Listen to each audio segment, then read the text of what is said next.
SS Music presents Super Women Awards 2025 March 2nd Sundar Studios Chennai. ஸ்கிரீன்ல இருக்கிற நம்பரை contact பண்ணி உங்களோட ஃப்ரீ பாஸஸை புக் பண்ணுங்க. Mad Rabbit, India's finest audio wearable brand, starting at 999. கூட்டம் தான் போவேன் நான். கூட்டத்தில் போனாலும் எனக்கு முன்னாடி நிற்கிறதுக்கு ஒரு பயம். முன்னாடி நின்னா நம்ம ஆள் நல்லா இல்லை, கருப்பாக இருக்கும், அழகு இல்லை, ஏதோ மாதிரி இருக்கும், நம்மளை நாம பின்னாடி போன்னு சொல்லிட்டா எனக்கு பேசவே தெரியாது. ஆனால் டைலாக் பாடம் ஒப்பிக்கிற மாதிரி ஒப்பிச்சிட்டேன். ஒரு டேக்கு, 2 டேக்கு, 3 டேக்கு, 4வது டேக்கில் அவர் மன்சூர் சார் இருக்கார், கையில் என்ன இருக்குது தெரியுமான்னு என்னை கேட்டார். எனக்கு அல்ல உடம்பு பயம் நடுங்கிருச்சு. அதுவும் என் புறம்போக்கு இங்கே வாடினார். டைரக்டர் கேமரா விட்டு வந்தார். அட்டுஞ்சனா பல்லுக்குள்ளாலும் கீழே விழுந்தேன். எதுக்குமா நீ எல்லாம் வர்ற, நீ யார் கூப்பிட்டு வந்தது? அவர் அடிக்க வந்த உடனே தான் அழுக வந்துச்சு. இல்லைம்மா, இப்போ நீங்கள் போகிறீங்கல்ல, நிறைய இடங்களில் போகிறீங்க, உங்களுக்கு ஒரு அமௌண்ட் சொல்லியிருப்பாங்க, ஒரு சம்பளமாக சொல்லியிருப்பாங்க, அது நீங்கள் வருவோன்னு எதிர்பார்த்து உங்களை வந்து காசு தராமல் ஏமாற்றிருக்காங்களா? அது மாதிரிலாம் நடந்திருக்கு. பேட்டா 20 ரூபா தான், அதான் பஸ்ஸுக்கு கொடுப்பாங்க, அது இல்லைன்ட்டாங்க சாயந்தரம். பஸ்ஸுக்கு எங்கிட்ட யார்கிட்டையுமே காசு இல்லை. பிலிம் சிட்டியில் தரமணியில் இருந்து வடபழனிக்கு நாங்கள் நடந்தே வந்தோம். எல்லாருமே சொல்லுவாங்க, நீ இத்தனை வருஷம் ஆச்சே, நீ என்ன வேணாலும் பண்ணியிருக்கலாம், வீடு வாங்கியிருக்கலாம், கார் வாங்கியிருக்கலாம், என்ன வேணாலும் நீ சம்பாரிச்சது பண்ணியிருக்கலாம், பண்ண முடியல.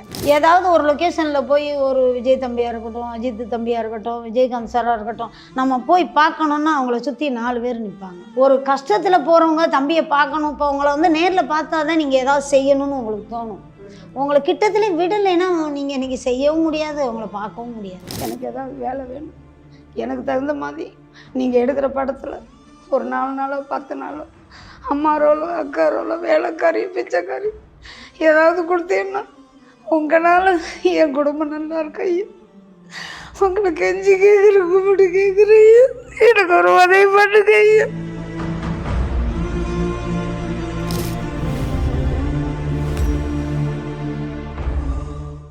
ஆரம்பத்துலேயே வந்துட்டு உங்கள் பேர் காரணத்தில் தான் ஆரம்பிக்கணும்னு எனக்கு வந்து ஆசையாக இருக்குது. சிவாஜி மல்லிகா அம்மா அப்படின்னு சொல்லும் போது பேர்லேயே வந்துட்டு நடிப்பு திலகமாக வந்து கேரி பண்ணிகிட்டே இருக்காங்களே, என்ன காரணமாக இருக்கும் அப்படின்றது மேபி எங்களுக்கு புரியாமல் இருக்கும். பட் நீங்கள் சொல்லுங்கள், உங்கள் பேர் காரணம்.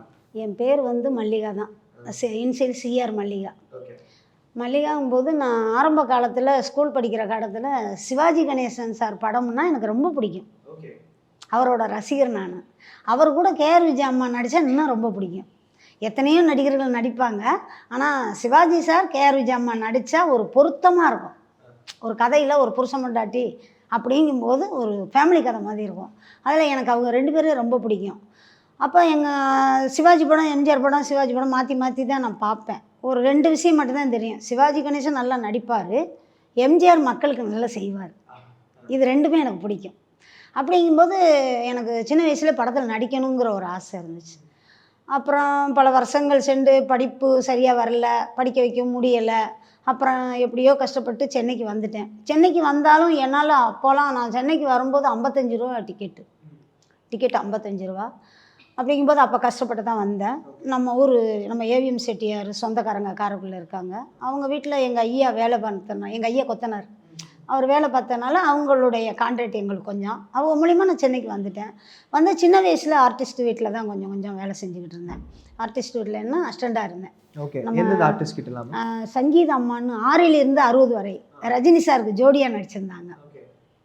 இந்த சாங்கு கூட பாடுவாங்க, கண்மணியே காதல் என்பது, அந்த அவங்க வீட்டில் தான் நான் அசிஸ்டண்டாக இருந்தேன். அப்போ வந்து எனக்கு 15 ரூபா சம்பளம். அப்போ ஒரு 2-3 படம் தான் அவங்க கூட பண்ணினேன். 15 ரூபா சம்பளம் வந்து மாதத்துக்கா இல்லை ஒரு நாள் ஷூட் போனால் அசிஸ்டண்டாக ஒரு நாள் ஷூட் போனால் அவங்க கூட போனால் எனக்கு சம்பளம் 15 ரூபா. அப்போ வடபழனியில் இருந்து டி நகர் போனால் பஸ்ஸுக்கு 30 பைசா நான் முத எடுத்து போனேன் டிக்கெட்டு. அப்போ வந்து சென்னையில் சிகப்பு பஸ் ஓடிச்சு. சென்னையில் சிகப்பு பஸ் ஓடிச்சு, ஒரே ஒரு மாடி பஸ்ஸு, பாரிஸுக்கும் தாம்பரத்துக்கும், தேனாம்பேட்டை வெளியே போகும். அதில் எனக்கு ஒரு ஆசை மாடி பஸ்ஸில் ஏறணுன்ட்டு. அப்போ ஒரே ஒரு நாள் நான் தேனாம்பேட்டையில் ஏறி தாம்பரத்தில் போய் இறங்கியிருக்கேன். ஒரே ஒரு நாள் தான் அந்த ஆசை. அதுக்கப்புறம் பார்த்தா பல வருஷங்கள் ஆயிடுச்சு, அந்த பஸ்ஸெல்லாம் எடுத்துட்டாங்க, வேறு கலர் பஸ் வந்து. அப்போ தான் ராதாம்பிகா அம்மா வென்றி பல படங்கள் அவங்களுக்கும் நான் அசிஸ்டண்டாக போயிருக்கேன். ராதா அம்மாவுக்கு போயிருக்கேன், அம்பிகா அம்மாவுக்கு போகல, ராதா அம்மாவுக்கு போயிருக்கேன்.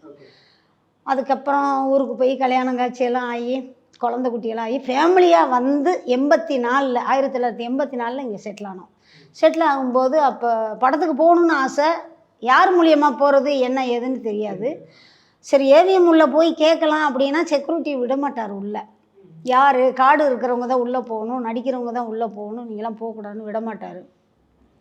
அப்படியெல்லாம் போயிட்டு நான் திரும்ப வந்திருக்கேன் ரிட்டர்னு. சரி இனிமேல் யாரையும் பார்க்க முடியாது, சினிமாலையும் நடிக்க முடியாது அப்படிங்கும்போது ஒரு வீட்டில் நாங்கள் கொடுத்தனா இருந்தோம்.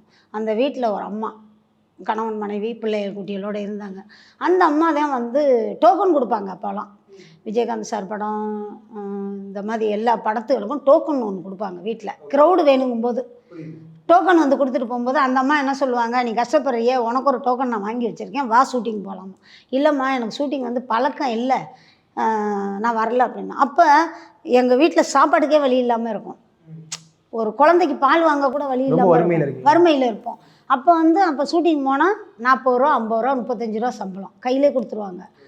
அப்போ நான் யோசித்தேன், சரி அவங்க கூப்பிட்றாங்க நம்ம போகலாம். அந்த அம்மாவே சொல்லும், குழந்தைக்கு பால் வாங்கலாமா நீ வான்னு சொல்லும். அப்போ நான் முத போன படம் புலன் விசாரணை, வாகினி ஸ்டுடியோ. இப்போ மால் இருக்குது அந்த இடத்துல, கோரமால் இருக்குது. அப்போ வந்து வாகினி ஸ்டுடியோ, அதுக்குள்ளே புலன் விசாரணை படத்துக்கு போயிருக்கேன். க்ரௌடு நிறைய க்ரௌடு. அப்போ தான் முதல்ல விஜயகாந்த் சாரை பார்த்தேன் நான். அப்போ பார்த்தோன்னே எனக்கு மனசுக்கு ஒரு சந்தோஷம்.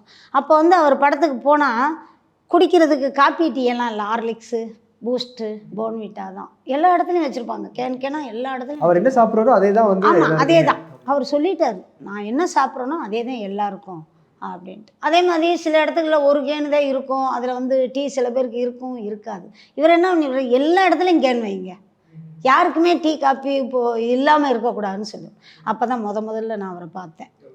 அதுக்கப்புறம் இப்படியே காலகட்டங்கள் போய்கிட்டு இருந்துச்சு. அப்படியே கூட்டம் தான் போவேன் நான். கூட்டத்தில் போனாலும் எனக்கு முன்னாடி நிற்கிறதுக்கு ஒரு பயம்.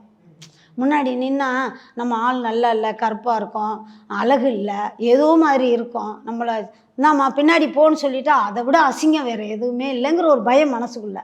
அப்படியே பின்னாடியே நிற்கிற காலத்தில் ஒரு படம் அவுட்டோர் போனேன், மாணிக்கம்னு ஒரு படம். அந்த படம் போகும்போது திடீர்னு 5 லேடிஸ் தான் போயிருந்தோம். திடீர்னு வந்து ஒருத்தர் என்ன பண்ணார், அசிஸ்டன்ட் டைரக்டர், டைலாக் பேசணும் ஒரு லேடிஸ் வாங்கினோடனே பக்கத்தில் இருந்த லேடி என்ன பண்ணிட்டாங்க, சிஆர் மல்லிகா பேசுவாங்க கூட்டிகிட்டு போங்கன்ட்டு. எனக்கு பேசவே தெரியாது, 100 பேருக்கு பின்னாடி நிற்பேன். அப்புறம் நான் என்ன பண்ணிட்டேன், ஐயோ மாட்டிக்கிட்டாங்க, இருந்தாலும் நம்ம சினிமாவில் வந்துட்டோம், பேசலைன்னா அசிங்கமாக நினைப்பாங்களேன்னு சொல்லிட்டு, தம்பி டைலாக்கை சொல்லுங்கள் நான் பேசுகிறேன். மன்சூர் சார் எனக்கும் சீன் முத எடுத்த உடனே அவருக்கும் எனக்கும் தான். அவர் என்னங்கிறாரு, டைலாக் சொல்லுங்கள் சார் அப்படின்னா.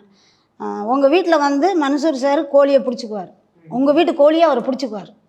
ஐயா சென்றாயங்கோயிலுக்கு நேர்த்திக்கடை வச்சு வேண்டி விட்ட சேவல் சாமி, அதை கொடுத்துருங்க சாமி அப்படின்னு நான் கேட்கணும். அவர் என்ன சொல்லுவார், சென்றாயங்கோயில் அது எங்கே இருக்குது அப்படின்னு கேட்பேன். நம்ம ஊருக்கு மேதிசையில் இருக்குது சாமியும்பேன். நம்ம ஊருக்கு மேதிசைலையா, எந்த ஊர், வத்தலக்குண்டு சாமியும்பேன். அப்படியா, கோழியை வெட்டுவார், கீழே விழுகும், எடுத்து கையில் கொடுத்து இந்த குடும்பத்தோடு ஆக்கி சாப்பிட்டு கொண்டாடும்பார். இப்படிங்கும்போது எனக்கு கோயிலுக்கு வேண்டி விட்ட சேவல் அப்படி பண்ணும்போது எவ்வளோ வைத்தறிச்சல், அழுக, இதெல்லாம் எனக்கு வரவே இல்லை. ஓகே, அது எமோஷன்ஸாக வரவே இல்லை சுத்தமாக. ஆனால் டைலாக் பாடம் ஒப்பிக்கிற மாதிரி ஒப்பிச்சிட்டேன். 1 டேக்கு 2 டேக்கு 3 டேக்கு 4வது டேக்கில் அவர் மன்சூர் சார் கையில் என்ன இருக்குது தெரியுமான்னு என்னை கேட்டார். எனக்கு அல்ல உடம்பு பயம் நடுங்கிருச்சு. அதுவும் என் புறம்போக்கு இங்கே வாடினார், என்னைய சொன்ன மாதிரி இருந்துச்சு. என் புறம்போக்கு இங்கே வாடினார். அவர் அசிஸ்டண்ட்டை கூப்பிட்றாரு. அந்த பையன் வந்து இந்த ஸ்ப்ரே எல்லாம் கொடுத்தாரு, இந்த மூஞ்சில் அடினார், என் மூஞ்சில் அடினார். அந்த பையன் உடனே ஸ்ப்ரே எல்லாம் போட்டு. அப்போ கூட எனக்கு ரியாக்ஷன் இல்லை. 7 டேக்கு 8 டேக்கு 10 டேக்கு ஆயிடுச்சு. டைரக்டர் கேமரா விட்டு வந்தார். அட்டஞ்சனா பல்லுக்குள்ளெல்லாம் கீழே விழுந்தோம். எதுக்குமா நீ எல்லாம் வர்ற, நீ யார் கூப்பிட்டு வந்தது அப்படின்னு சொன்னோன்னே என்னை கூப்பிட்டு வந்த ஏஜென்ட் ஸ்பாட்லேயே இல்லை.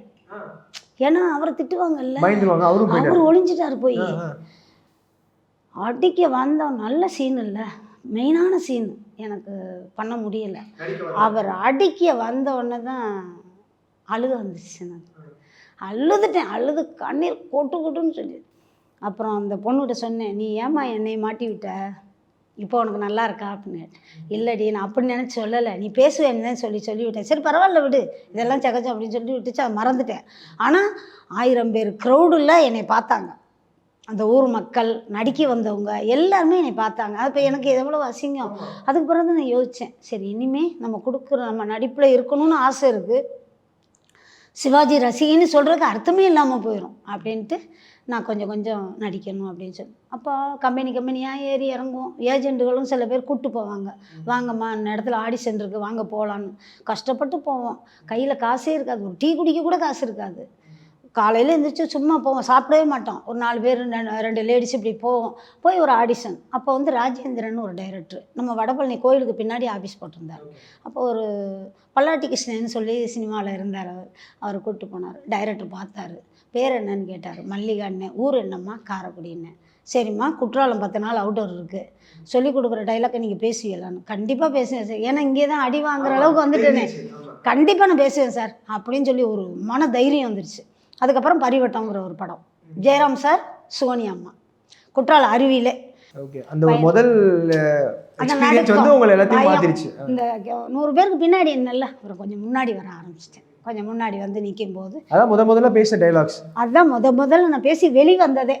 அதுக்கு முன்னாடி நான் 1000 படம் 2000 படம் போயிட்டே இருக்கேன் கூட்டத்தில். நான் தான் சொன்னேன்ல, 10 வருஷமாக பின்னாடி தான் நிற்பேன். அந்த 10 வருஷமாக எத்தனை படம்னு எனக்கே தெரியாது. ஆனால் நைட்டு பகல் போய்கிட்டே இருப்போம். ஒரு நாள் ஃபிலிம் சிட்டி ஒரு ஷூட்டிங் போயிட்டோம். அப்போ 20 ரூபா பேட்டால் 100 ரூபா சம்பளம். ஏதோ ஒரு படம், தெலுங்கு படம், கன்னட படம், மலையாள படம். அப்போ அரசு ஸ்டுடியோ தரமணியில் வந்து தெலுங்கு கன்னட எல்லா படத்துக்கும் நாங்கள் போவோம். க்ரௌடு தானே எந்த படத்துக்கு. நான் அப்போலாம் தெலுங்கு, கன்னடம், மலையாளம், ஹிந்தி நிறைய போகும் சென்னையில். அப்போ தான் எனக்கு சம்பளம் 40 ரூபா, 30 ரூபா, 50 ரூபா. 84லேருந்து நீங்கள் கணக்கு பண்ணிக்கோங்க. இப்படி போயிட்டே இருக்கும்போது அரசு ஸ்டுடியோ, இப்போ தான் வந்து எம்ஜிஆர் திரைப்பட நகர், அதுக்கு முன்னாடி அரசு ஸ்டுடியோ. அது அங்கே போகும்போது ஒரு படத்துக்கு போயிருந்தோம். சாயந்தரம் ஆனால் பேட்டாக்கு இல்லை, பேட்டா 20 ரூபா தான், அதான் பஸ்ஸுக்கு கொடுப்பாங்க. அது இல்லைன்ட்டாங்க சாயந்தரம். ஏஜென்ட் சொன்னார், நீங்கள் இல்லை காசு இல்லை, நாளைக்கு சம்பளம் கொடுக்கும்போது வாங்கிக்கோங்கன்ட்டு. பஸ்ஸுக்கு எங்கிட்ட யார்கிட்டையுமே காசு இல்லை. ஃபிலிம் சிட்டியில் தரமணியிலேருந்து வடபழனிக்கு நாங்கள் நடந்தே வந்தோம். இல்லைம்மா, எனக்கு என்ன கேள்வினா, இவ்வளோ கஷ்டங்கள் இருக்குல்ல, அப்புறம் ஏன் நம்ம சினிமாவை பிடிச்சிட்டு இருக்கணும்னு ஒரு கேள்வி இருக்குல்ல. ஏன் சினிமாவை நம்ம வந்து சினிமாக்குள்ளே இயங்கிட்டு இருப்போம், கடைசி வரைக்கும் நம்மளுக்கு சினிமா சோறு போடுன்ற நம்பிக்கை எப்படி வந்தது உங்களுக்கு? இல்லை, அவங்கவுங்களுக்குன்னு ஒரு பிடிச்சது இருக்குது. சிலருக்கு கறிசோறு பிடிக்கும், சில பேருக்கு சாம்பார் சோறு பிடிக்கும், சில பேருக்கு ட்ரெஸ் செருப்பு வாங்கினா 1000 ரூபாய்க்கு தான் வாங்கணுங்கிற ஒரு நோக்கம் இருக்குது. சில பேர் ஒரு 100 ரூபாய்க்கு வாங்கினா கூட போட்டுக்கலாம். ஒவ்வொருத்தருடைய விருப்பங்கள். சினிமாங்கிறது வந்து ஒரு உயிராக நேசிக்கிறவங்க இருக்காங்க. சினிமா தான் என் உயிர், சினிமா தான் என் லைஃபு, சினிமாவில் தான் நான் சாதிக்கணுங்கிறவங்க எத்தனை பேர் இருக்காங்க. அவங்கெல்லாம் முடிஞ்ச வரையில் போராடிட்டு முடியாத பட்சத்துக்கு தான் ரொம்ப கஷ்டப்படுறாங்க. படம் எடுக்கிறவங்களா இருக்கட்டும், நடிக்கிறவங்களா இருக்கட்டும், அதில் விடாமுயற்சி பண்ணி ஒன்று கடலில் விழுந்தவங்களுக்கு நீச்சல் தெரியணும். அப்படி இல்லைன்னா அவங்கள கை கொடுத்து யாராவது கரைக்கு தூக்கணும். ஆனால் என்னை பொறுத்தவரையில் ரெண்டுமே இல்லை. நானாக கஷ்டப்பட்டு தான் கரைக்கு வந்திருக்கேன். 7 கடல் தாண்டி வந்துட்டேன். ஆனால் இப்போ எந்த பக்கம் போகிறதுன்னு தெரியலை. இதை நான் ஒரு சில மீடியாக்களையும் சொல்லியிருக்கேன். இருந்தாலும் இதை மக்களுக்கு தெரியணுங்கிறதுக்கு தான் நான் சொல்கிறேன், எவ்வளவு கஷ்டத்தை தாண்டி நான் வந்திருக்கேங்கிறது. ஆனால் நான் பட்ட கஷ்டம் யாருமே படக்கூடாது, என்னுடைய ஆசை.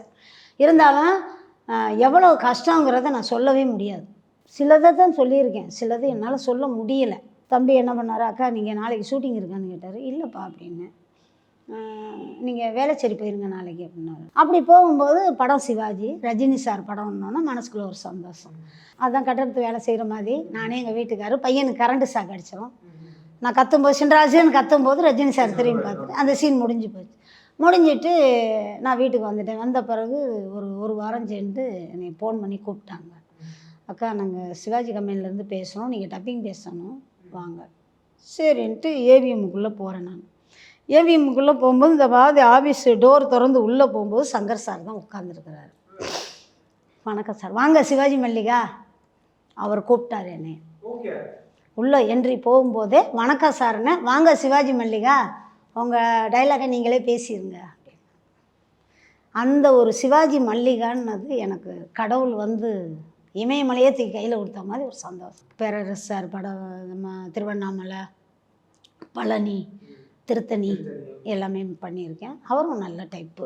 நம்ம படம் முடிஞ்சிட்டு வரும்போது ரொம்ப ஒரு டைம் வாடகையே கொடுக்க முடியாமல் ரொம்ப கஷ்டமாக இருந்துச்சு. ஒரு 5000 ரூபா கவரில் போட்டு இந்தாங்கம்மா வாடகை கொடுங்கன்னு பேரரசு சார் கொடுத்தாரு ஒரு தடவை. இந்த மாதிரியெல்லாம் பல நடிகர்கள் சின்ன சின்ன உதவிகள் செஞ்சுருக்காங்க. இல்லைம்மா, இப்போ நீங்கள் போகிறீங்கல்ல, நிறைய இடங்களில் போகிறீங்க, உங்களுக்கு ஒரு அமௌண்ட் சொல்லியிருப்பாங்க, ஒரு சம்பளமாக சொல்லியிருப்பாங்க. அது நீங்கள் வருவோன்னு எதிர்பார்த்து உங்களை வந்து காசு தராமல் ஏமாற்றிருக்காங்களா? அது மாதிரிலாம் நடந்திருக்கு. அது எப்படின்னா, ஒரு படத்துக்கு நான் போயிருந்தேன். ஒரு பிச்சைக்கார கேரக்டர் மாதிரி போட்டிருந்த ஜாக்கெட்லாம் கிழிச்சு விட்ருவாங்க, கட்டியிருக்க புடவையெல்லாம் கிழிச்சு விட்டு ஒரு குப்பை மேட்டில் உட்காந்து நடிக்கிற மாதிரி. அதில் வந்து நார்மல் ஒரு 1000 ரூபா சம்பளம் தான் கொடுப்பாங்க. அவர் அந்த சீன் முடிஞ்சோடனே டைரக்டர் என்ன பண்ணார், முன்னாடியே சொன்னார், அந்த அம்மாவுக்கு 5000 ரூபா பில்லு போட்டு கொடுத்துருங்க அப்படின்னு என் கண்ணு முன்னாலே சொல்லிவிட்டு அவர் போயிட்டார். ஆனால் என் கைக்கு வந்து 2000 தான். நான் யார்கிட்ட போய் கேட்குறது? கேட்க முடியாது. இல்லை, ஆரம்பத்தில் நீங்கள் சொன்னீங்க நடிக்க தெரியாமல் வந்து என்ன திட்டினாங்க பண்ணாங்க அப்படின்னு சொல்லிட்டு இருந்தீங்க. அதுக்கப்புறம் நடிக்கிறதுக்கு இப்போ நீங்கள் பார்த்தீங்கன்னா நிறைய பேர் வந்து ஆக்டிங் கிளாஸ் போகிறேன்றாங்க. ஆக்டிங் சொல்லித்தரதுக்கு ஒரு பட்டறையே இருக்குது. அது மாதிரிலாம் முன்னாடி நீங்கள் பண்ணுறதுக்கு நீங்கள் என்ன பண்ணீங்க? உங்களை நீங்களே வந்து ட்ரெயின் பண்ணிக்கிறதுக்கு? இல்லை, நான் வந்து அப்படியெல்லாம் நான் போக மாட்டேன். அப்படியெல்லாம் கிளாஸுக்கு ஒரு பணம் கட்டி இப்போ எல்லாத்தையும் அங்கங்கே யூனியன் இருக்குது, அங்கங்கே இது இருக்குது, அதெல்லாம் என்னால் கட்டுறதுக்கு வசதி இருக்கா? வீட்டு வாடகையே கொடுக்க முடியாது. 2 பிள்ளைங்க, 2 தங்கச்சிங்க, அம்மா அப்பா இல்லை, குடும்பத்தில் பல பிரச்சனை, பல சண்டை, எங்களுக்கு பேக்ரவுண்டு யாரும் எங்களுக்கு ஒரு இது கிடையாது. அதனால் எங்கள் கையை ஊனியே நாங்கள் கர்ணம் பாயணும். அப்படிங்கும்போது நான் என்ன பண்ணுவேன், ஒவ்வொரு கம்பெனியாக ஏறி இறங்குவேன். இப்போ நீங்கள் தெரிஞ்சவங்க வந்து கூப்பிட்றீங்க, வாங்க ஒரு கம்பெனி போனால் நான் தனியாக போக எனக்கு தெரியாது, யார் கூடவாவது சேர்ந்து போவேன். அப்படிங்கும்போது தேனாம்பேட்டை எனக்கு ரொம்ப, தேனாம்பேட்டையில் நிறைய தெரிஞ்சவங்க இருந்தாங்க. அப்போ நாடகக்காரங்கள்லாம் நிறைய இருப்பாங்க இங்கே. நாடகக்காரங்கள்லாம் இப்போ கம்பெனியில் 4 பேர் 10 பேர். கஸ்தூரி ராஜா சார் படமெல்லாம் நாடகக்காரங்க தான் செய்வாங்க. அப்போ அவர் படமெல்லாம் நான் 2-3 படம் பண்ணியிருக்கேன். அப்போ நாடகக்காரங்க வந்து நான் என்னுடைய கஷ்டத்தை பார்த்து தேனாம்பேட்டையிலேருந்து வடபழனியில் வந்து வீட்டில் வந்து வேலை சொல்லிட்டு போவாங்க. அம்மா நாளைக்கு வேலை இருக்குமா, நீங்கள் வந்துருங்கம்மா இடத்துக்கு அப்படின்னு சொல்லிட்டு போயிருக்காங்க. அவங்களாம் நிறைய அவர் அழகு நம்பின்னு ஒருத்தர் இருக்கார், அவர் சொல்லி தான் பாட்ஷா படம், நான் ஆட்டோக்காரன் அந்த சாங்கில் நான் ஒரு 7 நாள் ஒர்க் பண்ணேன். நாங்களும் சும்மா அட்மாஸ்பியர் நடந்து போகிற மாதிரி அதே வாயினி தான், அதே வாயினியில் செட்டு போட்டு அந்த சாங்கு 1 வாரம் நிறைய பண்ணியிருக்கேன்.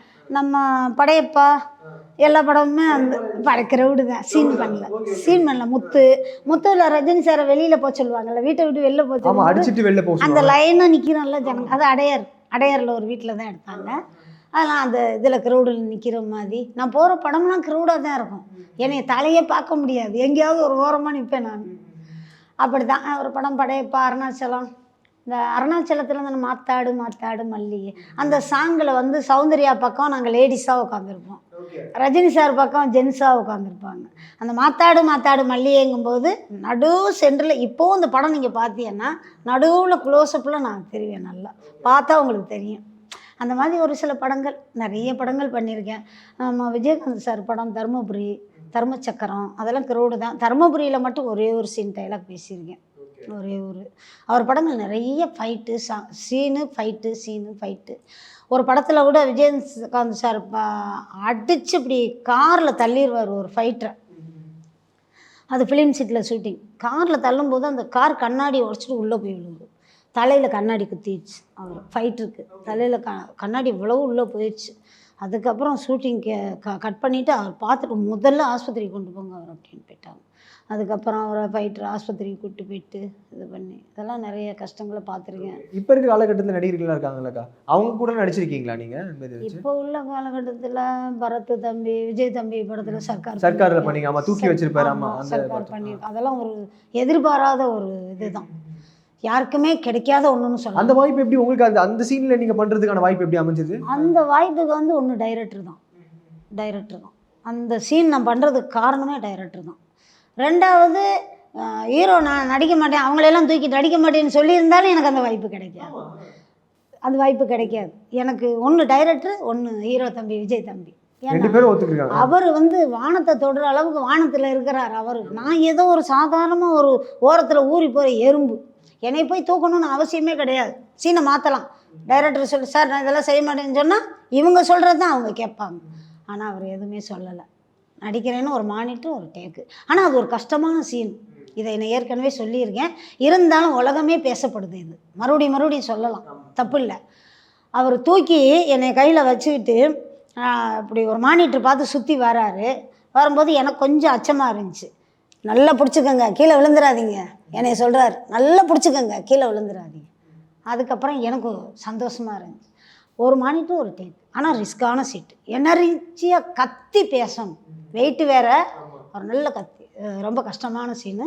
அது ரொம்ப உலகமே பேசப்படுற ஒரு சீனாக இருக்கும். ஆமா, அது பயங்கர ரெஜிஸ்டர் ஆச்சு உங்களுக்கு. ரொம்ப பயங்கரம். அது வந்து ஒன்று டைரக்டர், ஒன்று விஜய் தம்பி. ஸோ இப்போ உங்களுடைய பசங்க இருக்காங்க. இப்போ நீங்கள் சினிமாவில் வந்து இத்தனை நாளாக இருக்கீங்க, இத்தனை வருடங்களாக இருக்கீங்க. நீங்கள் உங்கள் பசங்களும் சினிமாவில் வந்து சாதிக்கணும் அப்படின்னு யோசிச்சிங்களா, இல்லை வேறு வேலைகளை உங்கள் பசங்க போகிறாங்களா? இல்லை, அதாவது எனக்கு அடுத்து சினிமாவில் வர யாரும் விரும்பலை. நீங்கள் பார்த்த கஷ்டங்களே அவங்க பார்த்துட்டாங்க. அம்மா ஒரு ஆள் கஷ்டப்படுறாங்க, வேண்டாம் அப்படின்ட்டு அவங்கவுங்க வேறு வேலையில் பார்த்தாங்க. இருந்தால் கூட அவங்களுக்கு கஷ்டங்கள் மேலும் மேலும் மேலும் மேலும் குடும்ப கஷ்டம் போகவே இல்லை எங்களுக்கு. யார்கிட்டையும் போய் சிலர் சொல்லுவாங்க, இப்போ நீங்கள் பார்ப்பீங்க, மல்லிகாம்மா இந்த 500 ரூபா என்கிட்ட இருக்குது, நீங்கள் வச்சுக்கோங்க அப்படின்னு நீங்கள் கொடுப்பீங்க. அதை முழுசாக சாப்பிட எனக்கு மனசு ஏற்றுக்காது. அது என்ன பண்ணுவேன், எனக்கு கீழே கஷ்டப்படுறவங்க எத்தனை பேர் இருக்காங்க, அவங்களுக்கு ஒரு 200 ரூபா நான் செலவு பண்ணுவேன். இதே என்னுடைய நோக்கம்.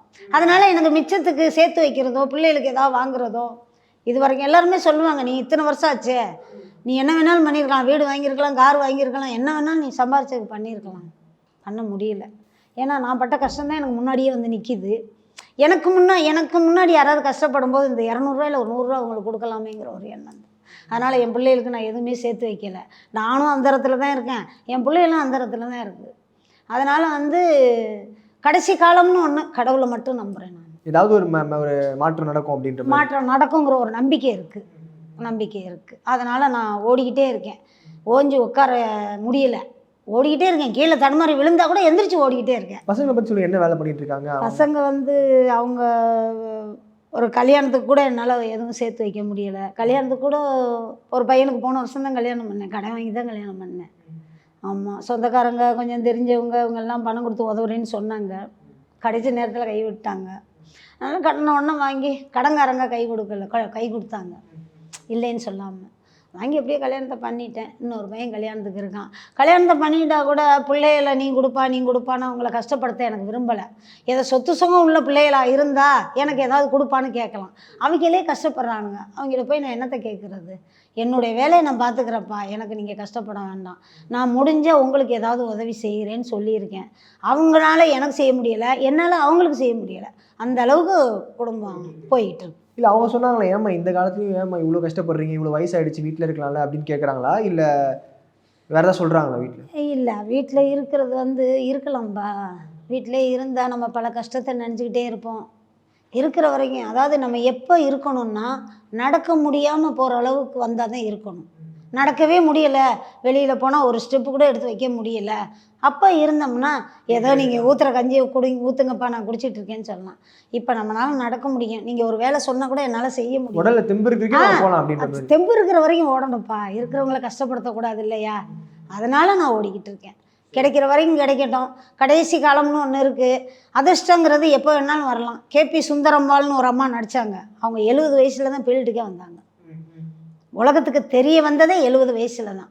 அப்போ அதிர்ஷ்டங்கிறது எப்போ வேணாலும் வரட்டும். இல்லைன்னா நம்ம உழைப்பே நமக்கு அதிர்ஷ்டமாக இருக்கட்டும். நீங்கள் சொன்னீங்க 10 வருடமாக நான் வந்து அட்மாஸ்பியராக இருந்தேன், 1000 பேர் கூட்டத்தில் இருந்தேன். அதுக்கப்புறம் ஒரு ஒரு வாய்ப்பு வந்தது டைலாக் சொல்கிறதுக்கு, ஒரு 20 வருஷம் 30 வருஷம் அப்படி போச்சு அப்படின்ற மாதிரி நிறைய உங்களுடைய பயணங்கள் சொன்னீங்கல்ல.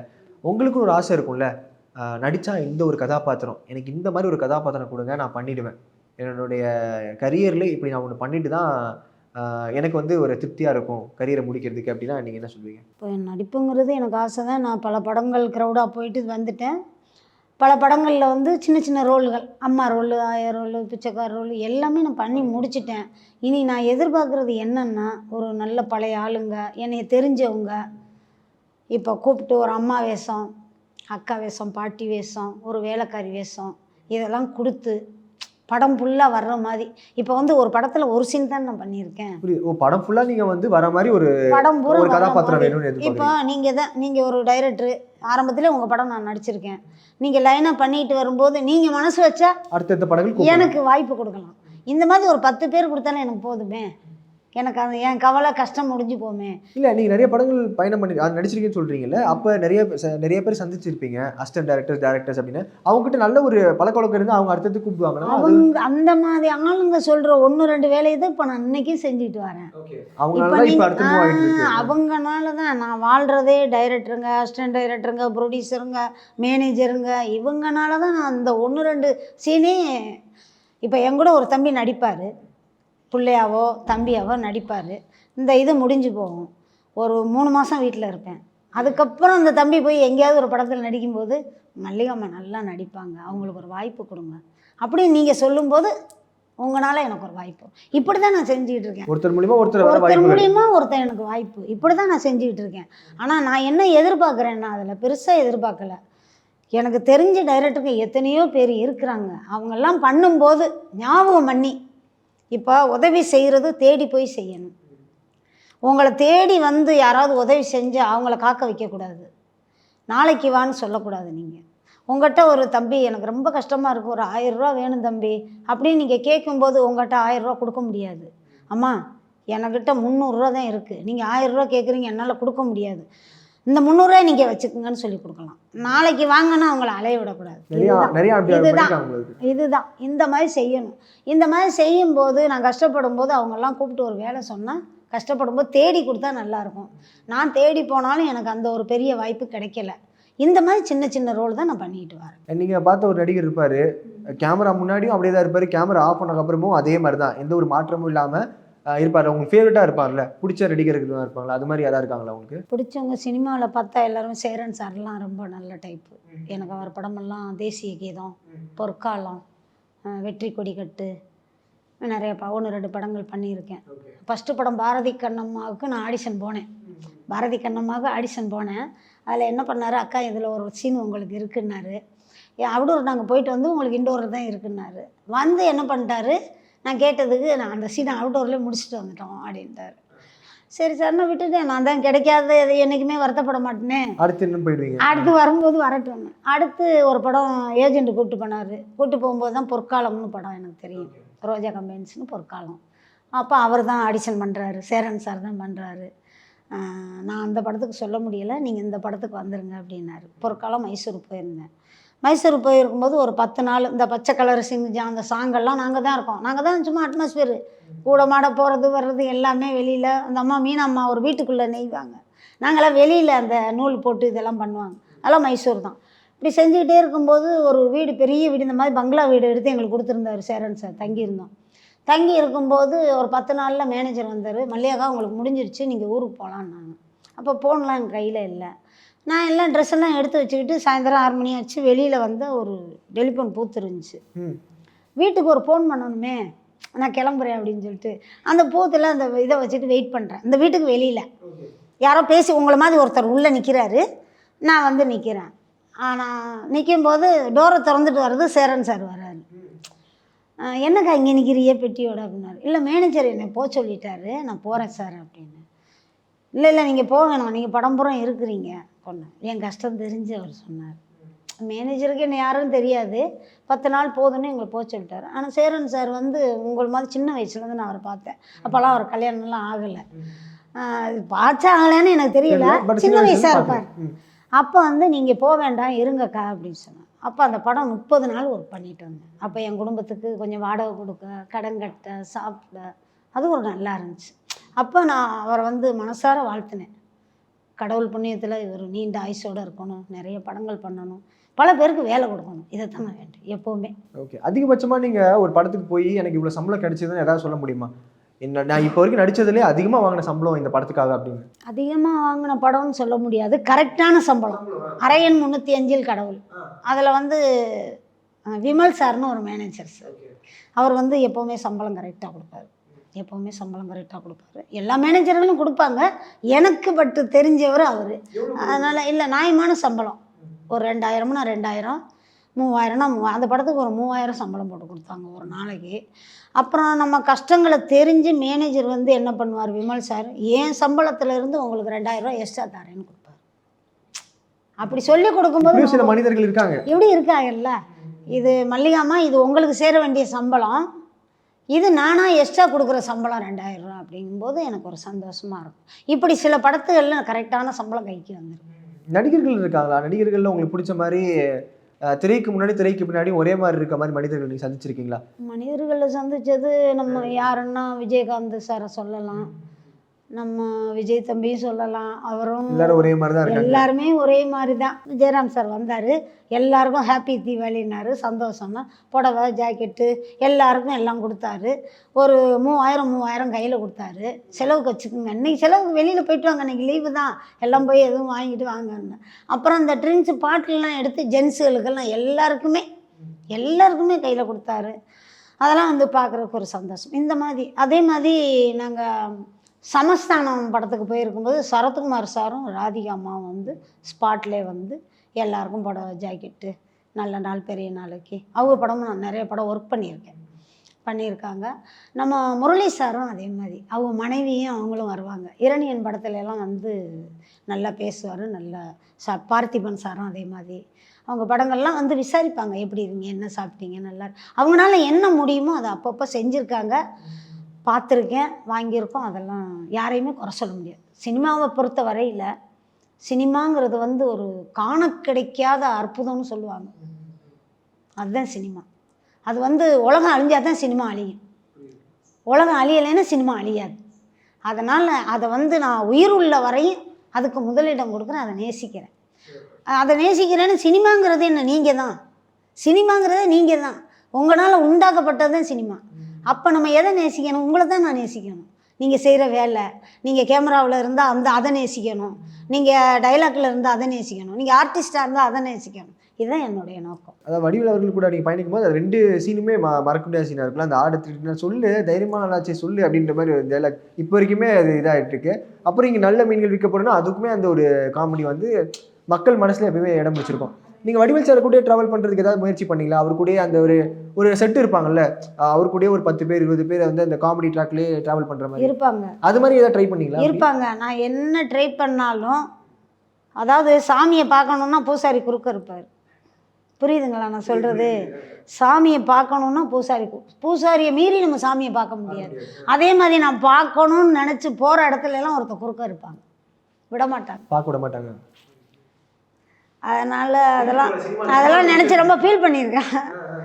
அதனால தான் நான் என்ன பண்ணிடுறது, சரி எதுக்கு அந்த மாதிரி போய் நம்ம கஷ்டப்படுத்தணும் அவங்கள, நம்மளே முடிஞ்ச வரையில் ஓடும். ஆனால் போனோன்னே எப்படியாவது கஷ்டப்பட்டு அவங்கள பார்த்து, தம்பி எனக்கு வேலை வேணும், எனக்கு வேலை வேணும், இதை மட்டும் பேசுவேன். ஏதாவது ஒரு லொக்கேஷனில் போய் ஒரு விஜய் தம்பியாக இருக்கட்டும், அஜித் தம்பியாக இருக்கட்டும், விஜயகாந்த் சாராக இருக்கட்டும், நம்ம போய் பார்க்கணுன்னா அவங்கள சுற்றி 4 பேர் நிற்பாங்க. யாரையுமே கஷ்டப்படுற, அதாவது ஒரு வெளியாளுக கூட்டம் கும்பலை வந்து ஒரு கலட்டாக வரணும்னு தான் அவங்கள நிப்பாட்டுறது. ஒரு கஷ்டத்தில் போகிறவங்க தம்பியை பார்க்கணும், இப்போ உங்களை வந்து நேரில் பார்த்தா தான் நீங்கள் ஏதாவது செய்யணும்னு உங்களுக்கு தோணும். உங்களை கிட்டத்துலேயே விடலைன்னா நீங்கள் இன்றைக்கி செய்யவும் முடியாது, அவங்கள பார்க்கவும் முடியாது, அவங்களுக்கு தெரியவே தெரியாது. அதனால் நான் ரொம்ப இதெல்லாம் வந்து சில டைம் நான் என்ன நினச்சேன்னா, அவங்கள நேரில் பார்த்தா என் வேலை வாய்ப்பு கேட்கலாம், மற்றபடி எதுக்கும் தேவையில்லை. வேலை வாய்ப்புன்னா அவங்க என்ன பண்ணுவாங்க, நம்ம படத்தில் அந்த அம்மாவுக்கு 10 நாள் வேலை கொடுங்கன்னு சொல்லி இதை எதிர்பார்த்தே நான் போவேன். ஆனால் அதுக்கே அவங்க கிட்ட விட மாட்டாங்க. வேண்டான்னு முடிவு பண்ணிட்டு தான் நான் அந்த மாதிரி டைரக்டருங்க, அசிஸ்டன்ட் டைரக்டருங்க இவங்களை கேட்டு இப்போ இவங்கனால தான் நான் வேலை செஞ்சுட்டு வரேன். ஸோ இப்போ இந்த நிறைவாக வந்துட்டோம் அந்த இன்டர்வியூவில். ஸோ நீங்கள் ஏதாவது ஒரு போர்ஷன் நடித்து காட்டினீங்கன்னா எங்களுக்கு வந்து ரொம்ப சந்தோஷமாக இருக்கும். ஏன்னா நிறைய ஆடிஷன்ஸ் போயிருப்பீங்க, நிறைய விஷயங்கள் இருக்கும். அது இப்போ ஒன்றுமே இல்லை. இப்போ அதான் மல்லிகா அவங்களுடைய வாழ்க்கையிலேயே வந்து நடக்க முடியாத ஒரு மாதிரி, எப்படி சொல்கிறது, ஒரு மாதிரி நிறைய வருத்தங்கள் இருக்கும்ல உள்ளுக்குள்ளே இருக்கிறது, அதை அப்படியே வெளிப்படுத்தி ஏதாவது ஒன்று நீங்கள் பண்ணி காட்டினீங்கன்னா. இப்போ வந்து நான் உங்கள்கிட்டயே நான் அதை வந்து, அதாவது நீங்கள் ஒரு அதிகாரின்னு வச்சுங்க, இல்லை ஒரு டைரக்டர், இல்லை ஒரு ப்ரொடியூசர், உங்கள்கிட்ட வேலை கேட்டால் எனக்கு 10 நாள் வேலை கிடைக்கும், அந்த 10 நாள் சம்பளமும் கிடைக்கும். அதை வந்து நான் உங்கள்கிட்ட கேட்குறேன், அதே ஒரு சீனாக நீங்கள் எடுத்துக்கோங்க, ஓகேவா? படத்தில் நடிக்கிறது வேற, நடிக்கிறேன். இப்போ சிலருக்கு வந்து கிளிசின் போட்டால் தான் அழுக வரும், நான் நேச்சரில் உங்களுக்கு நடித்து காட்டுறேன், அதை நீங்கள் எடுத்துக்கிட்டு நடிப்பாங்க. ஓகே தம்பி வணக்கம் தம்பி, நான் உங்களை பார்க்க தான் வந்திருக்கேன். நான் ரொம்ப நாள் 1 மாதமாக வந்து உங்களை பார்க்க அலைஞ்சேன், பார்க்க முடியலை. கேட்டால் வெளியில் செக்யூரிட்டி இருந்துட்டு உங்களை பார்க்க விடலை. எனக்கு கஷ்டத்து மேலே கஷ்டம், அடி மேலே அடி, என்னால் ஜீர்ணிக்க முடியலை. உங்களை பார்த்தா எனக்கு வேலை கிடைக்கும்னு தான் வந்தேன். ஆனால் இப்போ செக்யூரிட்டியை மீறி தான் உள்ளே வந்திருக்கேன். நான் என்ன கேட்குறேன்னா, எனக்கு ஏதாவது வேலை வேணும், எனக்கு தகுந்த மாதிரி நீங்கள் எடுக்கிற படத்தில் ஒரு 4 நாளோ 10 நாளோ அம்மா ரோலோ அக்கா ரோலோ வேலைக்காரி பிச்சைக்காரி ஏதாவது கொடுத்தீங்கன்னா உங்களால் என் குடும்பம் நல்லா இருக்கு ஐயா. உங்களை கெஞ்சி கேட்குற கும்பிட்டு கேட்குறீங்க, எனக்கு ஒரு உதவி பண்ணுங்க ஐயா.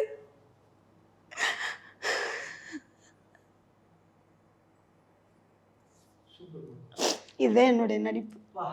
இல்லை இது கிளிசரிங் போடாமல் இப்படி அதான் எல்லாரும் செய்கிற மாதிரி நான் சினிமாவில் செய்யலை, நடிக்கலை.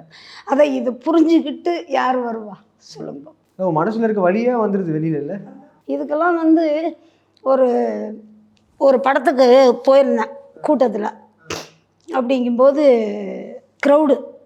க்ரௌடில் வந்து ஒரு ஆளை அடித்து ஒரு ரவுடி இழுத்துக்கிட்டு வெட்டி இது பண்ணி இழுத்துக்கிட்டு வரார். அப்போ பொதுமக்கள்லாம் என்ன பண்ணுறாங்க, ஐயோ பாவம் இந்த மாதிரி இந்த ஆளை போட்டு இது பண்ணுறாங்களே, இந்த கொடுமையை யார் கேட்குறது அப்படிங்கும்போது நான் பக்கத்தில் நிற்பேன். இதெல்லாம் தட்டி கேட்க ஒருத்தன் வருவான். அப்படிங்கும்போது தான் விஜயகாந்த்.